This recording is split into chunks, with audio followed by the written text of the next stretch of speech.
The U.S. military will get access to 4 more bases in the Philippines. Welcome to VOA Asia Weekly. I'm Chris Casquejo in Washington. That story's coming up, but first making headlines. Hundreds of protesters rallied Wednesday against Myanmar's junta in the Thai capital, Bangkok.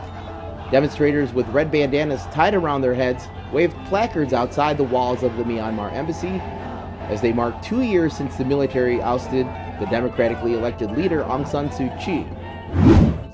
Myanmar's ruling junta extended the country's state of emergency by another 6 months, the acting president said on Wednesday. General Min Aung Hlaing also said multi-party elections must be held as the people desire, but did not provide a timeline. Elections cannot be held during a state of emergency.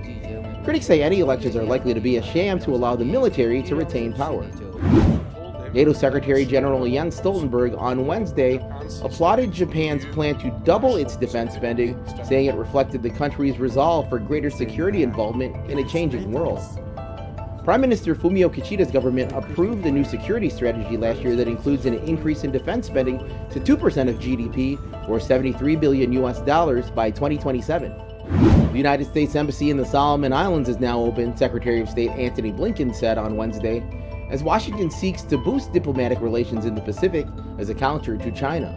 The Solomon Islands entered a security pact with China last year. U.S. Secretary of Defense Lloyd Austin says the United States and South Korea will increase the pace and scope of joint military exercises and expand intelligence sharing in response to repeated and more frequent missile tests by North Korea.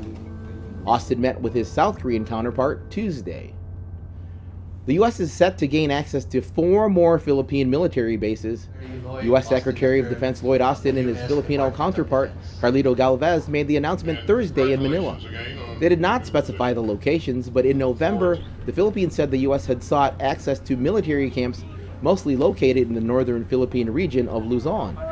The U.S. left its own bases in the Philippines in 1992 after the leases weren't renewed by the Philippines government. The northernmost tip of Luzon sits about 320 kilometers south of Taiwan, putting it within range of shore-based missiles. A U.S. presence on Luzon could deter China from invading Taiwan. The Philippines and neighboring countries have also been dealing with increasing Chinese aggression in the South China Sea. An expert in Philippines national security explains why expanding the current agreement with the U.S. makes sense for the Philippines. The asymmetry between the Philippines and the other Southeast Asian claimants vis-a-vis China is very clear.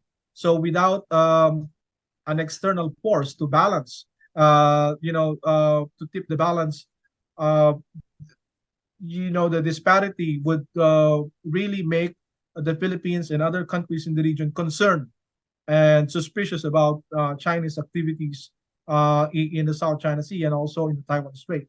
Gregory Poling, a Southeast Asia expert at the Center for Strategic and International Studies, explains why this latest move fits into Washington's overall Indo-Pacific strategy. The greatest benefit the U.S. has is a robust alliance network. And the Philippines, being the oldest ally in the region, is the one that, in a sense, has been left behind. So modernizing that alliance, networking it more with the Japanese and the Australian alliances, fits perfectly into this U.S. overall strategy of leaning more heavily on its allies and making those alliances more equal. Currently, American forces have been granted access to 5 Philippine military camps where they could rotate indefinitely under a 2014 defense pact called the Enhanced Defense Cooperation Agreement. Visit voanews.com for the most up-to-date stories. You're watching VOA Asia Weekly. Finally, China's gambling hub, Macau, saw revenues jump almost 83% year-on-year in January, hitting around $1.4 billion. That's according to Chinese government data released on Wednesday.